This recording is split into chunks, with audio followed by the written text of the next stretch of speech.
a Bíblia está escrito Não, errado. só que não, existe também o distanciamento divino. Primeiro, natural.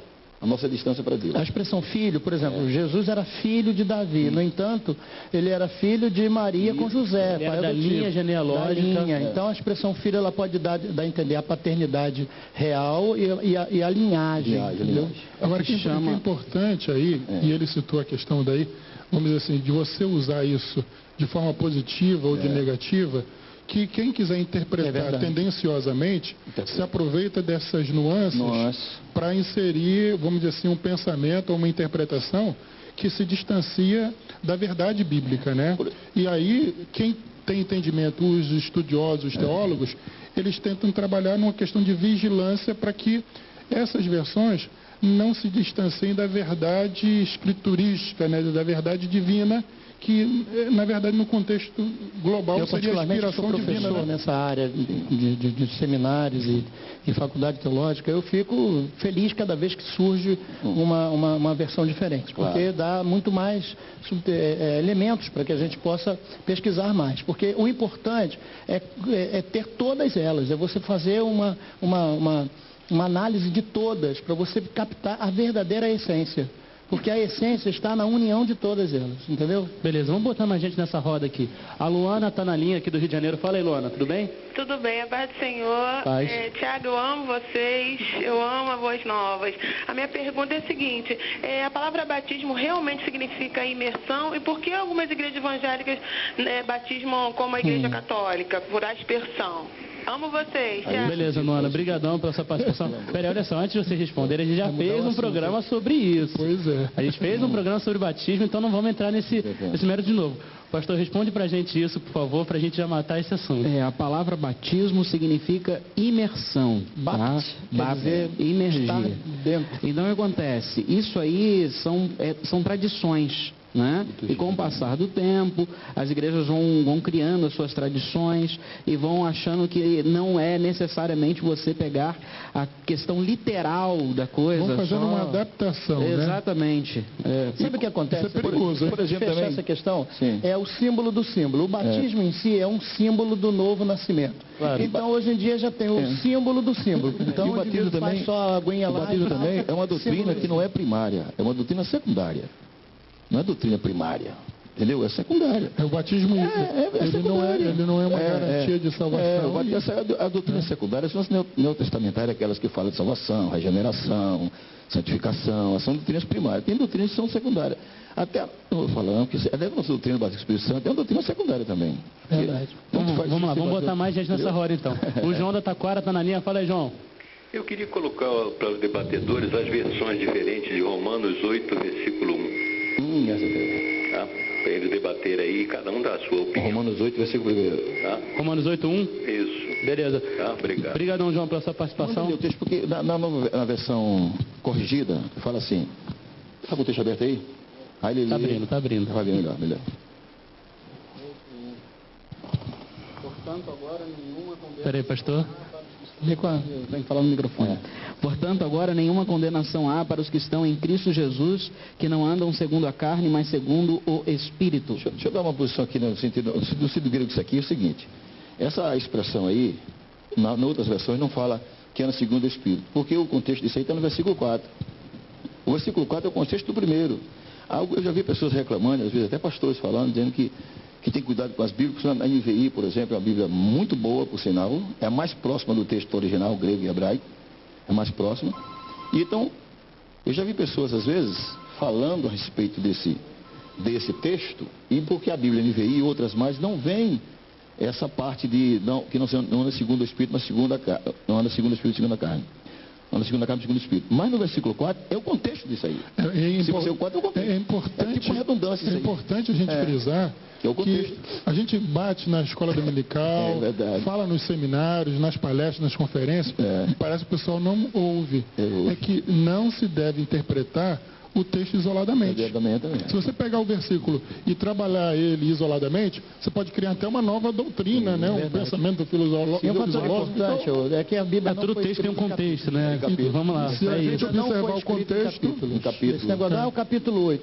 Capítulo 8 não existe capítulo 8. E também nem existe versículo. Uma carta que foi escrita, nem versículo. Nem versículo. Capítulo já é do século XV e versículo do 17 para o 18. Então, quer dizer, ela quando foi escrita não tinha esse negócio do capítulo 7, capítulo 8. Não havia isso é simplesmente para facilitar a localização do texto na Bíblia. A sequência do 8, o contexto do 8 está no 7, quando você percebe o que ele está dizendo. As coisas que eu quero fazer eu não faço. A carne, os desejos carnais. Então ele vai dividir aí os desejos da carne e os desejos do espírito. Então, andar em espírito que ele se refere é não ter uma vida levada por essas vontades, por esses desejos carnais, por essas paixões carnais naturais do ser humano.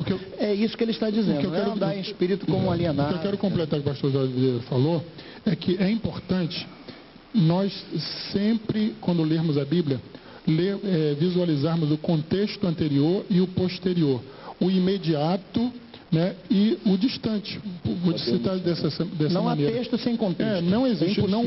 É impossível e você não deve pegar lá o versículo, mesmo que seja um capítulo apenas, você lê o capítulo e está resolvido o problema. Não é por aí. Tem que ver os capítulos anteriores, os posteriores, para você ter um entendimento global da Bíblia. Porque senão você começa a se deter em um ponto específico e aí cria lá na sua cabeça lá uma doutrina, lá uma axiologia. Pedro falou, né, que a interpretação não pode ser elucidada particular. E começa a falar bobagem, né? Pode elucidar foi dito aqui uma coisa interessante, o fator tempo. Veja só, se nós pegássemos hoje e disséssemos assim, olha, o pastor Samuel, nosso presidente aqui da né, é um pastor muito bacana. A expressão bacana estaria dizendo o quê? Que ele é um indivíduo simpático, que ele é um indivíduo gente boa, né? Mas bacana, se você for lá para o grego, na origem do bacanal, do bacana, eram os frequentadores aos cultos a Baca, ou Baco, que era o deus da bebida, da orgia sexual, dos prazeres carnais. Ora, então, quem era o bacana? O frequentador dos bacanais. Era o indivíduo que se embriagava e praticava sexo com todas aquelas baquetes. Quando Paulo fala em Efésios 5,18, ele refere-se àquilo. Ele diz assim, então, não vos liguei com vil, porque havia o culto ao deus Baco, que era patrocinado pelo imperador. Então, aí quando você pega essa palavra e não contextualiza, você interpreta ela ao pé da letra, você corre um perigo de não estar analisando o texto de acordo com o contexto, que não é só o texto em si que vem antes ou depois, mas a essência do que está sendo dito.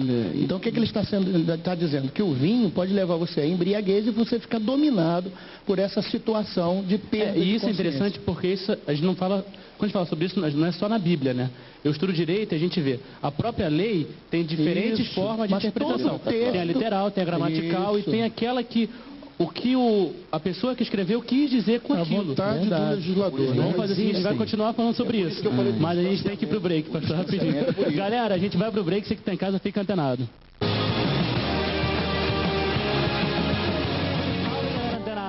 É um Antenados de volta aqui na Boas Novas. Hoje estamos falando sobre diferentes traduções da Bíblia. Você sabe o que é isso? Não confunda. Tradução não é versão. Nós já falamos sobre isso aqui no primeiro bloco. Quer saber mais sobre isso? Fica antenado aqui no programa de hoje, que está muito bom. Lembrando que você deve participar do Antenados. Você não participa do Antenados quem não quer. Afinal de contas, tem telefone, MSN, Orkut, e-mail, blog, enfim, nós queremos saber no que você está antenado. Beleza? Senhores, voltando ao nosso papo. Então, vamos dar uma resumida então no que a gente falou no primeiro bloco. As traduções da Bíblia. Como é que a gente deve interpretar a Bíblia, né? Tem diferentes formas de interpretação. E é importante a gente levar em consideração também o que o senhor falou do distanciamento. Tem o distanciamento divino também. O distanciamento divino é em relação ao natural. A nossa distância a Deus. Tem o distanciamento espiritual, que é o pecador para traduzir um livro santo, né? Uma ideia. Segundo, terceiro é o distanciamento moral. Porque, às vezes, há insinceridade nas traduções da Bíblia. Há insinceridade, às vezes. Há os sinceros, mas mesmo na sinceridade há equívocos. E há insinceridade também. Há pessoas que fazem com versões como subterfúgio, para ancorar alguma coisa. Porque é o exemplo do sem cera, que ele dizia lá, o grego dizia o sem cera. Era quando os atores iam representar, botavam máscara de cera. Aí eles usavam sincera quando a pessoa estava sem a máscara. E através disso surgiu a palavra sincero, né? Então existem os insinceros, os conceiras também, que tentam versões diferenciadas e é perigoso às vezes. Eu vejo que, primeiro a gente tem que levar em consideração que hoje existem muitas versões em função do capitalismo, né? As editoras, as empresas cada uma querem vender e cada uma quer dizer que é melhor do que a outra. Eu não diria as versões, eu diria os estudos. Aí são os tradicionais. Mas ainda assim, se quer colocar que esta versão é mais fidedigna do que a anterior. Então, há 20 anos que eu ouço falar... Na verdade, isso é meio complicado. Olha só, peraí, vamos fazer o seguinte, gente. O que se quer colocar é que aquela Bíblia tem estudos, tem temáticas, tem desenvolvimentos para uma área e para outra. Eu não estou falando da versão, eu não estou falando dos comentários e das ajudas adicionais. Elas não Tá, peraí, vamos organizar. A gente está confundindo de novo tradução com versão. Está confundindo agora tradução, versão e as Bíblias das editoras. E as edições. Temáticas. Tem Bíblia da mulher, tem Bíblia do estudante. Moral, eu estou falando de versão. Tem versão também que não, são... ok, mas aí que tá. Nós estamos falando sobre tradução. Então é importante a gente frisar... A versão. E a tradução é diferente. O que é a tradução? Presta atenção. A tradução não é o tradutor tirar de um idioma para outro. Ele não só faz tirar do idioma, ele dá o sentido. Por exemplo, o primeiro versículo de João diz assim, em princípio... Era o verbo. Era a palavra. Não existe verbo. Essa palavra verbo veio do verbum. Quando foi traduzida a Bíblia Latina Vulgata, então todas as Bíblias é palavra. Só na Bíblia portuguesa que é verbo. Porque não queriam botar verbum. Que verbum é o sinônimo de palavra no latim. Então, você vê a Bíblia NVI hoje já tem palavra. A verdade é essa. Então, assim, tem em princípio. Se nosso tradutor fosse botar em princípio era a palavra, como diz o verbo, e o verbo era Deus, estava com Deus, ficava o sentido esquisito. Ele botou no princípio. Então, o tradutor, ele não só faz traduzir, ele tem que traduzir e dar o sentido para a nossa linguagem. Claro. Entendeu? Então é isso importante. Não, mas é importante que sendo verbo, por exemplo, nesse texto, sendo verbo ou sendo palavra, os dois significam a mesma coisa. Não. Aquele quando está falando verbo ali, quando está falando palavra, está falando no logos. E logos não é verbo. Logos é a palavra. Que na língua portuguesa é no singular, lá no grego na língua portuguesa é feminino, na língua grega é masculino. Ele está falando do logos. Então no inglês é palavra, em espanhol é palavra, em alemão é palavra. Só na língua portuguesa, porque veio da latina, que é verbo. Porque a raiz de palavra vem de revelar, vem de expressão. Então, por que palavra? Porque é a forma de Deus se expressar. Então, sem a palavra, você não se expressa com Deus, não há diálogo, e sem a palavra, Deus não se expressa. Então, na realidade, ali é a forma de comunicar, de se expressar, de se comunicar. Então, sem ele, não tem... Agora, se o assunto é interpretação, nós poderíamos interpretar o Logos, por exemplo, dentro do contexto joanino, e João estava combatendo o gnosticismo. Sim, então, a palavra Logos tem muito a ver com o Logos usado na filosofia, que não é uma palavra comum, é uma palavra que dá ideia de razão, não era uma palavra comum. Então ele traz muito para dentro dessa ideia. Agora, quando nós falamos aqui de tradução, nós temos que levar em conta duas coisas. Primeira, existem pelo menos dois documentos usados para se fazer tradução. Um chamado textos críticos, que é mais antigo, ou melhor, mais moderno, e um chamado texto receptus, que é mais antigo. Tanto João Ferreira de Almeida, o King James, existem muitas traduções hoje que são feitas a partir do textos receptus. NVI, algumas traduções mais novas são feitas a partir do texto críticos. Essa questão de dizer que a NVI está mais próxima do grego ou do original, isso é muito complicado na minha forma de ver, porque o textos críticos é um texto que foi patrocinado praticamente pelo liberalismo. Então tem muitas questões ali, e o liberalismo tem uma forma totalmente diferente nossa de ver, da ortodoxia de enxergar a Bíblia, e nós temos que tomar muito cuidado com isso, porque nós pegamos, por exemplo, a Bíblia na linguagem de hoje, que é uma Bíblia que é uma tradução feita a partir dos textos críticos. E quando você vê lá em Isaías, ele diz assim, porque uma jovem conceberá um menino. Isso é muito complicado, porque quando nós olhamos na Arque, por exemplo, nós vemos que a virgem conceberá um menino. Falar que a jovem conceberá e que uma virgem conceberá, existe uma diferença muito grande. Mas o texto hebraico, as duas palavras são iguais também. Não, mas olha só, mas nós temos que tomar muito cuidado, porque olha só, dentro do texto hebraico, quando nós lemos um texto hebraico, e o professor vai concordar conosco, não sei, dentro do texto hebraico, nós vamos olhar o contexto da história, para você entender que está falando de uma virgem. Quando nós fazemos uma tradução, eu não posso simplesmente colocar a palavra jovem, porque eu não vou conseguir fazer uma análise contextual para identificar que essa jovem é virgem.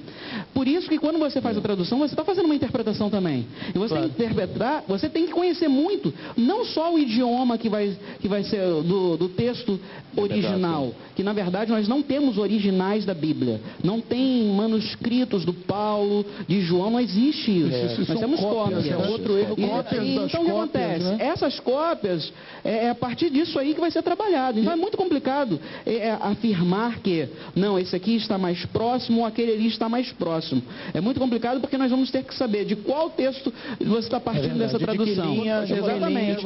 Porque olha só, nós temos hoje uma Bíblia conhecida no mundo da Sociedade Bíblica da Inglaterra, chamada Sociedade Trinitariana da Inglaterra, e que eles estão lançando uma Bíblia corrigida fiel, a partir do texto Críticos.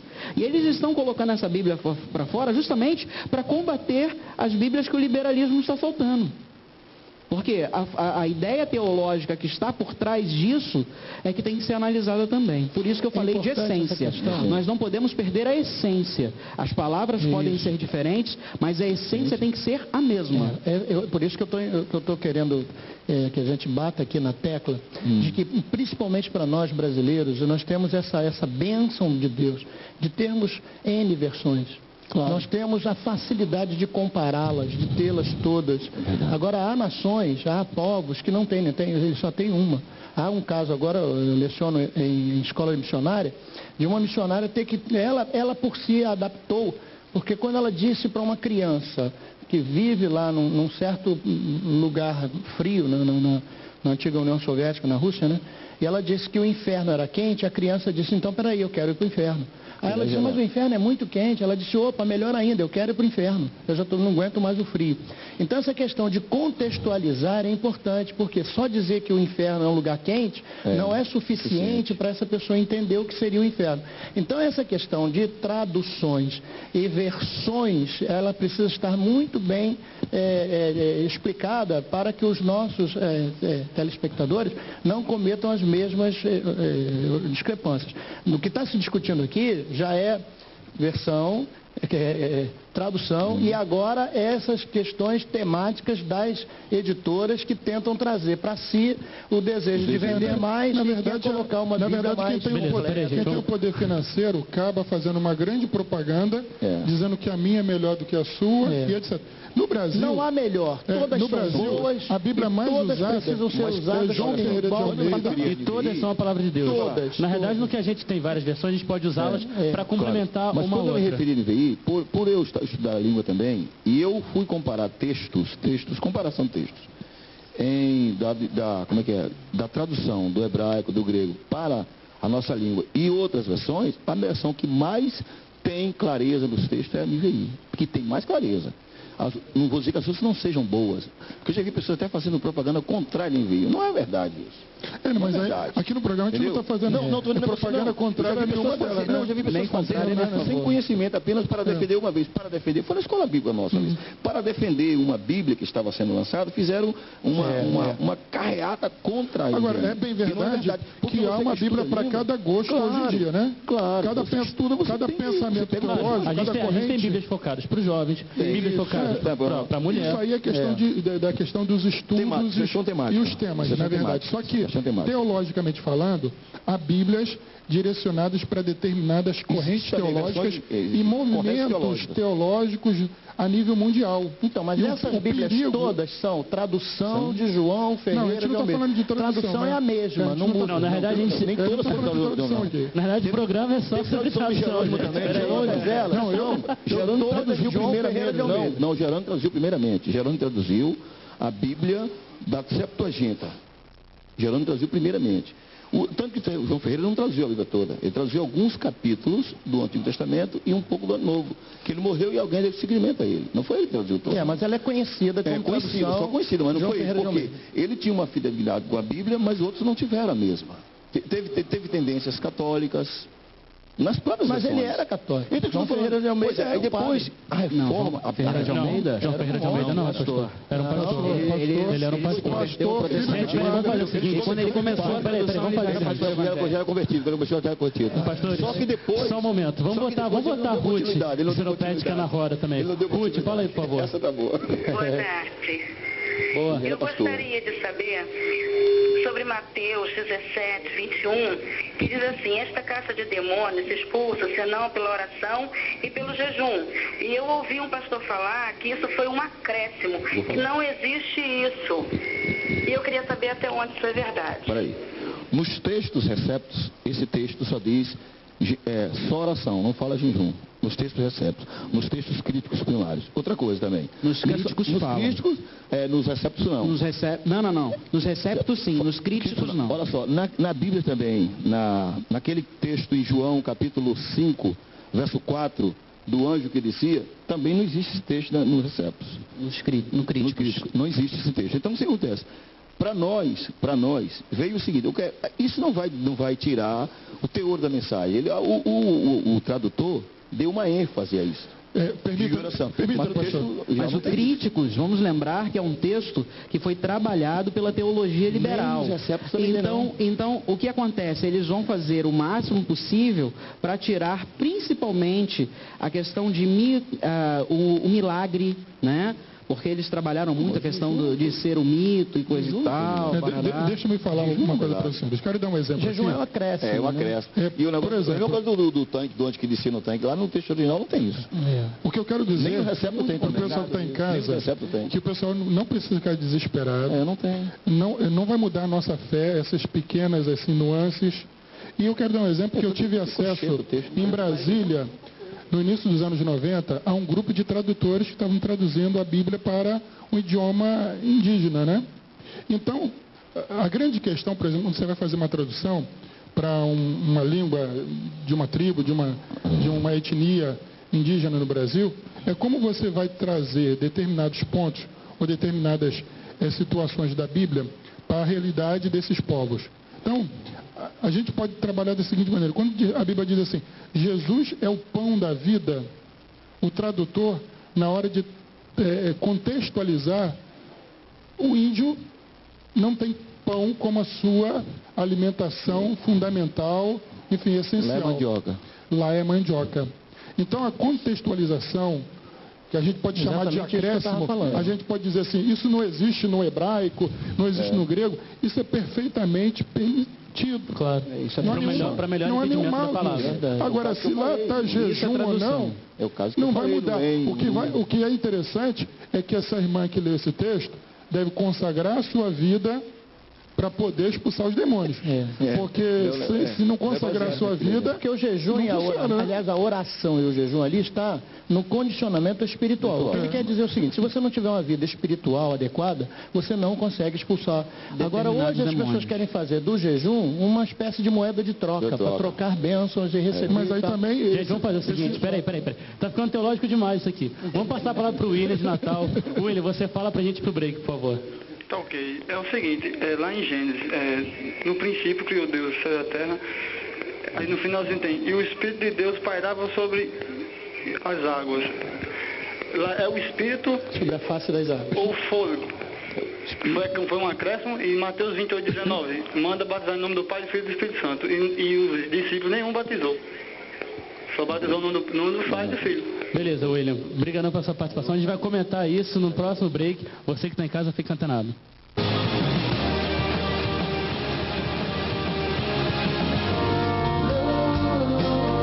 É isso aí, galera. É o Antenados de volta aqui na Boas Novas. Hoje nós estamos falando sobre diferentes traduções da Bíblia.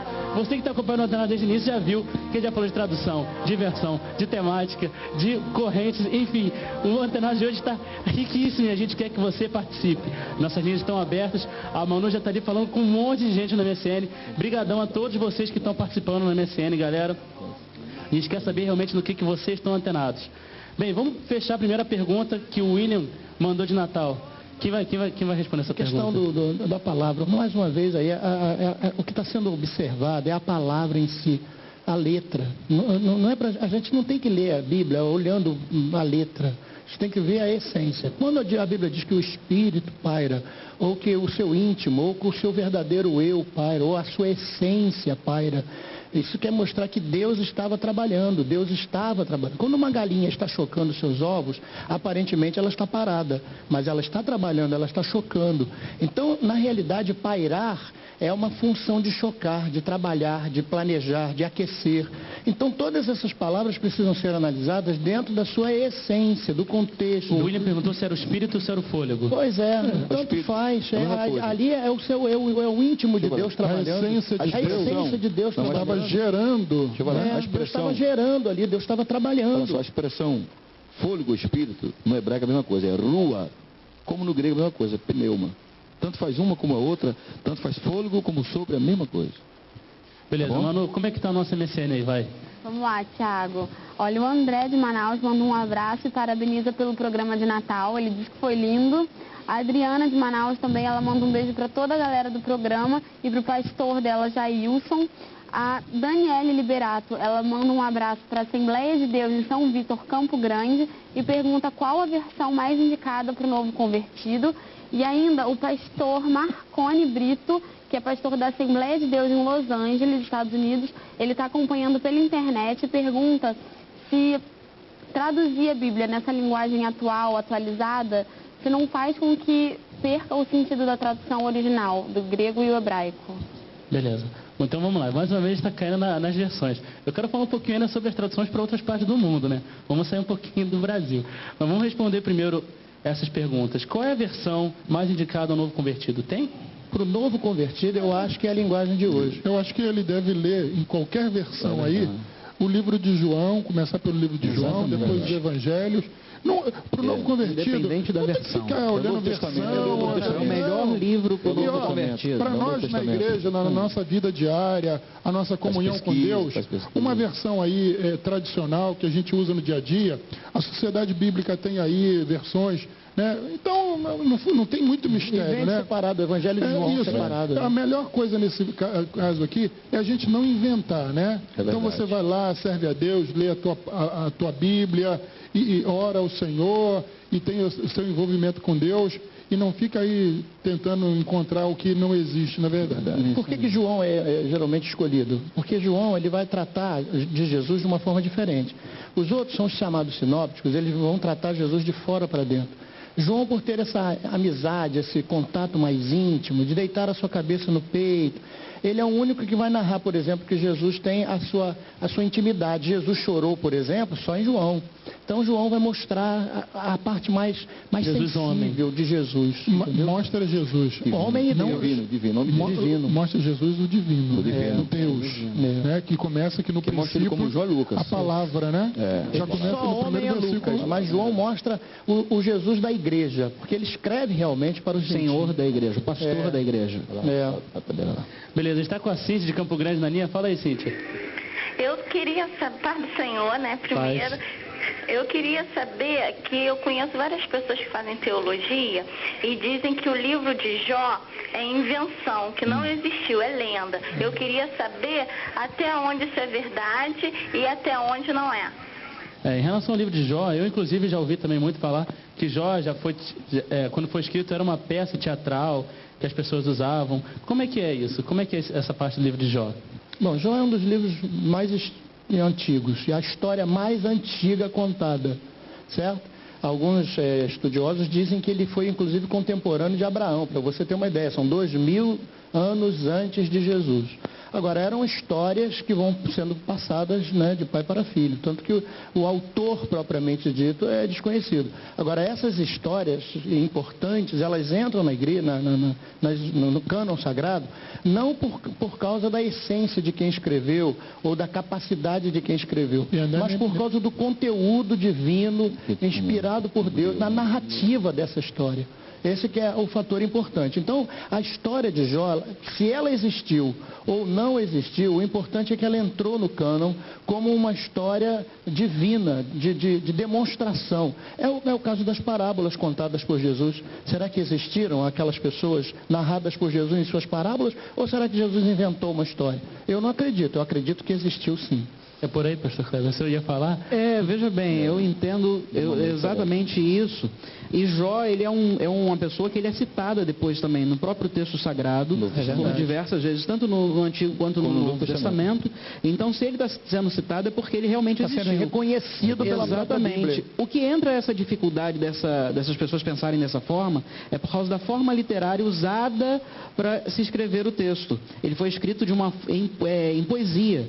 Então, porque ele está escrito de forma de poesia, as pessoas pensam que é apenas uma historinha, uma novela. Mas não é. Ali é o não caso é um fato real. Geralmente as histórias da Bíblia, a escrita literária é diferenciada.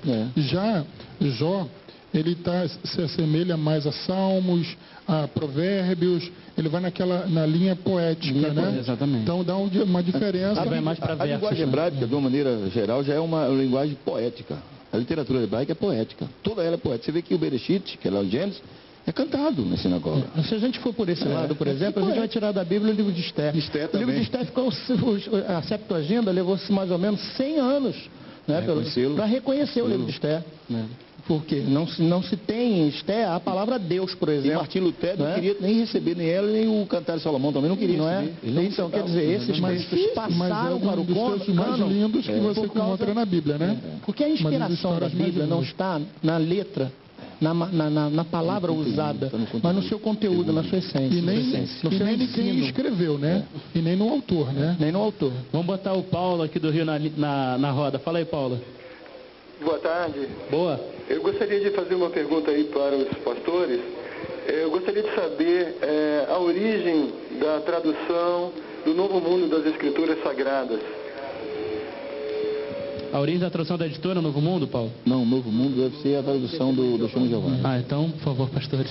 Infelizmente essa eu recomendo a não lerem. Eu, Jorge Vieira, pastor José recomendo a não lerem, porque isso não foi uma tradução, isso foi uma aberração.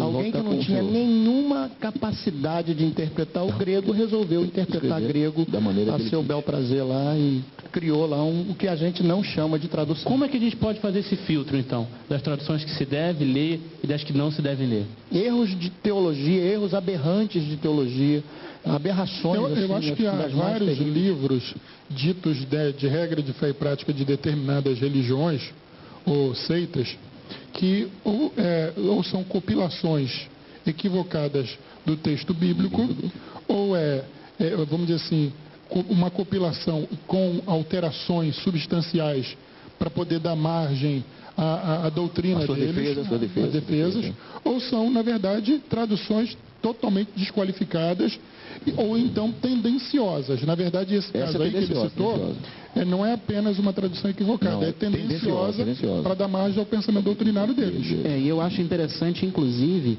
a pessoa que quer saber essa questão de qual tradução que eu vou usar ou não, ela precisa ter um conhecimento de diversas traduções para ter um conhecimento da essência da Bíblia. Porque quando você pega, por exemplo, a NVI, a ARC, ou a Almeida Revista Corrigida, ou a Bíblia Contemporânea, Bíblia Contemporânea, você vai pegar a essência é a mesma. Ele não vai mudar a essência. Bíblia Genebra. Quando você pega uma tradução dessa como a da Torre de Vigia, essa aí que ele falou aí... Até se você pegar Bíblias estrangeiras, né? King James, a Reina Valera... Exatamente. A essência vai ser a mesma. Quando você pega esse tipo de tradução que ele perguntou aí, você vai ver que muda totalmente a essência. Quando fala de João, por exemplo, o pastor citou João aqui, ele diz que no princípio era um verbo, e o verbo era um Deus, e o Deus é com letra minúscula. Então ele já vai fazer as pessoas entenderem que Jesus não é Deus. Você repara que Jesus é aquela pessoa que está bem próximo, mas Deus mesmo não é. Você pode pegar um texto bíblico, permita, pastor Jorge, você pode pegar um texto bíblico original, quer dizer, fiel, e você mudar a pontuação, mudar o emprego dos artigos e dos pronomes, que você logo já tem uma heresia qualificada. Então, eu quero dizer aqui que nós que estamos aqui, nós amamos os irmãos dessas igrejas, né, dessas entidades. Não vamos dizer assim, me permita, né? Me permita, eu quero dizer assim, nós gostamos deles, etc. E tal. Então, nossa palavra aqui não é contra essas pessoas, não é contra a liderança deles, mas é relacionada ao texto em si, que está sendo usado e de forma equivocada, né? Por exemplo, basta mudar um artigo. Se um texto diz assim, Jesus é o Filho de Deus, olha o artigo definido, não tem outro. Mas se eu digo filho, pronto, já mudou tudo. Pode ser filho, eu sou um filho, você é um filho, todos nós somos filhos. Na língua hebraica não tem artigo assim. Jesus não é um filho, Jesus é o filho. É um artigo único. É um artigo único. Olha, mas não é só essas pequenas, vamos dizer assim, igrejas ou seitas que fazem isso, não. Nós temos uma grande entidade religiosa que utiliza também no texto interpretações e até não permite que as pessoas interpretem a Bíblia, porque tem uma interpretação própria e que eles chamam que essa é a única interpretação verdadeira, né? Vamos lá, está com o Valmir de Santa Cruz aqui no Rio, na linha. Fala aí, Valmir. Amados, fica na paz de Jesus. Eu queria saber o seguinte, se a Bíblia é ou contém a palavra de Deus, isso levando em consideração todas as versões que existem hoje. Olha, Valmir, essa na boa, eu não preciso nem passar para os pastores. Verdade. A Bíblia e contém a palavra de Deus.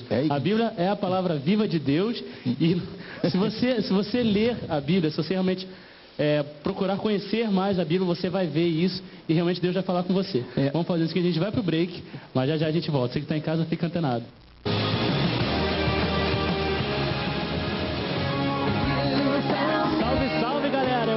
De volta aqui na Boas Novas. Estamos no nosso último bloco, é verdade. Mas você que está em casa, que ligou a TV agora, tem muita coisa e Deus quer falar muito contigo ainda. O tema de hoje é diferentes traduções da Bíblia. Estamos falando sobre traduções, sobre versões. E os pastores têm uma coisa para falar aqui sobre a última pergunta, que eu respondi, mas eu vou deixar eles responderem também. Lembrando que você que está em casa pode e deve participar do Antenados. Tem MSN, tem telefone, tem blog, tem Orkut, tem e-mail. O Antenados, vocês viram agora no terceiro bloco, participação de Los Angeles. Volta e meia também tem participação de Zurique, tem participação da Europa inteira, participação...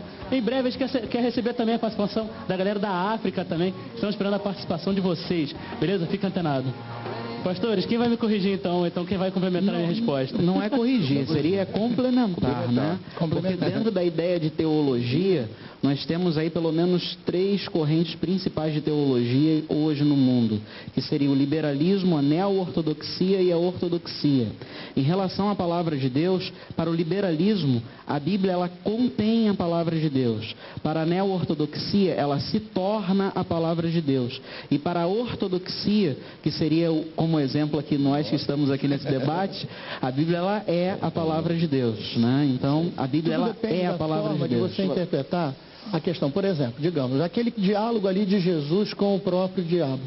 Jesus e o diabo no monte. O diabo diz, lança-te daqui lá embaixo. Será que o diabo estava sendo inspirado por Deus? Não estava. Não. Mas não é a palavra que o diabo disse, não é a expressão usada pelo diabo que é inspirada. Inspirada é o registro disso. Para que a gente saiba que o diabo fala, para a gente saber que ele se transforma no anjo de luz, para a gente saber que ele tem capacidade sim de enganar as pessoas e tentou enganar o próprio Jesus. Então o registro aqui é inspirado. Não é o que está sendo dito, o que está sendo escrito, mas a essência. Eu estou batendo desde o início do programa que o importante é você saber a essência, saber exatamente o que está nas entrelinhas, não é o que está escrito, mas o que está subentendido, o que realmente está sendo passado, a essência do texto. Alguém diz o seguinte, acho que é o Berkhoff que diz, a essência as ações infinitas de Deus, fala do lado espiritual, e tem a substância, que é as atividades infinitas de Deus, o lado material, são os atributos que ele comunicáveis, né? E está na Bíblia. Outra coisa que eu ia falar aqui, quando ele falou aqui sobre a essência, eu costumo até falar, quando ele falou sobre a mãe, assim, o diabo derrubou os maiores homens da Bíblia. E hoje em dia as pessoas brincam às vezes, né? Diz que e são derrubadas pelas mesmas formas, né? Fiz ele correr, derrubou os maiores homens da Bíblia, os maiores, derrubou Cristo. E tentou Cristo. E eu vejo as pessoas fazerem, às vezes, algumas brincadeiras, e usa a Bíblia, né? Porque a Bíblia todo mundo usa a Bíblia. Qualquer coisa que você queira fazer, você usa a Bíblia. A pessoa que errar ainda usa a Bíblia. Agora você lembra, ouviu, né? Você quer errar e usa a Bíblia. Contextualizando errado. Eu acho que é o seguinte, isso aí está mais talvez no folclore e talvez está nessa questão do grande palco que se tornou os púlpitos, né? Então o camarada sobe no púlpito e faz daquilo ali um show, um palco, né? É onde tem uma plateia que vai ovacionar, que está sedenta em ver uma manifestação, um teatro que está sendo colocado ali. Então, as pessoas fazem esse teatro, fazem aquelas ações de efeito, aquelas frases de efeito, e fala para o público, de maneira que o público... Não é o culto espiritual, é o culto místico. E show, né? Hoje você vai num culto para assistir um show e não um culto de adoração. É por isso que eu estou com muito medo do que está acontecendo. Eu estou com muito medo de ver pessoas, é como cego guiando cego, pessoas incapazes, que não estão formadas adequadamente, não passaram por um ensino adequado e vão ensinar o quê? É um cego guiando cego. Mas hoje estavam em Magé, rapidinho, o camarada vem perguntar quem era a túnica. Quem era a túnica de Jesus? É túnica. Vou passar a palavra para o Olavo de Campo Grande. Fala aí, Olavo. Ai, meu Deus. Alô? Oi, Olavo, manda. Olha só, eu queria apimentar aí o... Rapaz, esse é o último bloco. Seu primeiro, eu queria apimentar aí a bate-papo de vocês. Manda. Eu estou gostando. E queria perguntar o seguinte, o que a turma acham aí de uma nova Bíblia que foi lançada no mercado, chamado Bíblia de Estudo Espiritual e Vitória Financeira, que nós sabemos que está dentro do mercantilismo. Mas eu queria saber, assim, o que eles acham aí dessa Bíblia. Beleza, Olavo, obrigadão pela sua participação. Pastor Cléber, eu vou jogar a bomba na sua mão. Veja bem, isso aí, mais uma vez, é a questão da editora. A editora quer lançar esse tema, quer trabalhar esse estudo aí desse tema. É a teologia da prosperidade. Dizer que é bom ou que é ruim vai depender de quem está usando. Né? Vai depender de como você vai analisar, porque o texto sagrado é o mesmo. Ele vai usar ou da NVI ou da ARC, seja lá qual texto que ele vai usar. O estudo vai ser a partir do que a editora está dizendo. Só que a pessoa não pode colocar na cabeça dela é que aquele estudo também é a palavra de Deus. Ele vê lá o estudo, aí ele fala, não, mas aqui na Bíblia está escrito isso. Onde é que está escrito isso? Você vê, é o estudo do camarada. Então nós temos que tomar muito cuidado com isso, porque o estudo, na verdade, tem a ver com a minha interpretação. As anotações, né, não são a palavra de Deus. É como, por exemplo, eu uso uma Bíblia com anotações do Max Lucado. Eu não vou tomar as palavras do Max Lucado como as palavras de Deus. Exatamente, não pode confundir. Uma coisa é uma coisa, outra coisa é outra coisa. Exatamente. Vou dar um exemplo aqui. Até os epígrafes de alguns textos não são inspirados. Os epígrafes, porque eles são temários, que cada uma Bíblia tem uma versão. A Bíblia é diferenciada, a pessoa pensa que aquilo também são os títulozinhos em cima de cada epígrafe. A interpretação da anotação que o autor daquela edição traz, aquilo ali não é inspirado. Agora, deixa eu falar. E para mim essa Bíblia hoje é Bíblia de... Porque nós temos hoje uma teologia da prosperidade. Para mim essa Bíblia foi feita para ser pregado na teologia da prosperidade. Só. E para vender. Para vender. Se fala em prosperidade, fala em capitalismo, fala em dinheiro. É capitalismo e a venda, né? Hoje o Antenado está ficando por aqui. Eu vou passar agora para as considerações finais de vocês, senão o programa não acaba. Vai ficar nesse papo aqui. Então, gente, o Antenado de hoje está ficando por aqui. Eu queria que vocês passassem uma mensagem para o pessoal que está em casa. Às vezes ficou um pouco perturbado com tanta coisa que a gente falou, versão, temática, tradução, para a gente realmente até passar paz. O pessoal que está em casa, que às vezes está na dúvida, gente, será que a Bíblia que eu estou usando é a Bíblia certa? Será que essa Bíblia também é a palavra de Deus? Então vamos lá, pastor Cléber, começa, por favor. Eu quero dizer para você que está em casa que, na verdade, a Bíblia que você tem é a palavra de Deus, né? Nós já vimos aqui diversas versões que foram ditas. Se você tem a Bíblia, o importante, meu irmão, não é só ter a Bíblia. O importante é você conhecer a palavra e viver a palavra, tá? O importante é isso. Eu quero agradecer por essa oportunidade e dizer que para mim é uma grande alegria estar aqui, mandar um abraço para todos os nossos irmãos lá de Malé e que Deus abençoe a todos. Pastor Josivaldo. Olha, meu irmão, se você estiver numa igreja ortodoxa, uma igreja que prega o evangelho, e que a sua Bíblia seja igual a do seu pastor, ou que a versão seja um pouco diferente, mas que seja voltada para aquelas que nós falamos aqui, continue com a sua Bíblia. Evidencie a sua Bíblia, pregue a sua Bíblia, viva também a Bíblia. Não seja apenas o teólogo do caminho, Não seja só o teólogo do caminho, não. Se não olhar da janela, seja do caminho. Além, olhe, mas também caminhe nela. Pastor Jorge. Eu acho que faço minhas as palavras do colega professor. Todas as versões, desde que sejam dignas, né, são corretas. A Bíblia é a palavra de Deus e ela tem uma particularidade que as outras não têm. Ele é o único livro que o autor está sempre presente. Então, qualquer dúvida, feche os teus olhos e peça ao autor, que é o Espírito Santo, para te dar uma ajuda e ele, por certo, vai estar orientando você em nome de Jesus. Depois muito obrigado dos pastores falarem, nosso advogado, por favor, Jorge. Olha, eu acho que o feijão com arroz não faz mal a ninguém e melhor do que você ter diversas versões ou traduções é você ter a sua Bíblia, lê-la, estudá-la, ir à escola bíblica dominical, assistir o culto de ensino do seu pastor e, de preferência, tenha a mesma Bíblia que o seu pastor tem e conheça o Deus da Bíblia, ok? Eu quero mandar um abraço aqui à dona Marina, que está nos assistindo lá em Natal, Rio Grande do Norte, e os meus amigos ali em Trajano de Moraes, no município do Rio de Janeiro. Um abraço, queridos. Manu, fecha o nosso Antenagem de hoje mandando um beijo para a galera que participou no MSN. Vamos lá, Thiago, rapidinho. A Aline Arantes, de Campo Grande, manda um beijo para você. Ana Machado, de Belém, também manda um abraço. A Dalva manda um beijo, de Santíssimo, manda um abraço para os filhos. Léo, Laís, Estéreo, para o marido. Kaique manda um abraço. O Anselmo manda um beijo. E tem muita gente aqui chamando, mas não dá para falar para todo mundo. Beleza, galera. Você que está em casa, fica com Deus e continua antenado. Valeu.